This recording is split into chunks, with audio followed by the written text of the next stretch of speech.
Johnny, how could the UK government utilise blockchains to improve trust while making the most of the quiet roads we've got at the moment and repairing those long overdue potholes? Yeah, well, they say every cloud has a silver lining, and obviously with the COVID-19 pandemic, we've seen a substantial decrease in traffic. And that led me to start thinking about, well, what can we do in terms of improving our infrastructure and making the most of the fact that the roads are quiet at the moment. So in looking at how much the government paid out, 30 million in terms of compensation to damages to cars and people who had their vehicles damaged by potholes, but it's estimated the real damage could be as much as 2.8 billion in terms of damage to suspension and tyres and the like.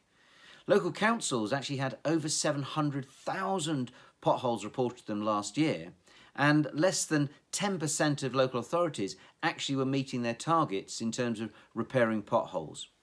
But if you actually look at the actual dramatic declines in traffic that we've seen in March, this slide shows you how we've seen a huge decline in number of vehicles on our motorways. So now is the time to actually get out and repair those potholes and start improving our infrastructure. And maybe the government could actually take a leaf out of the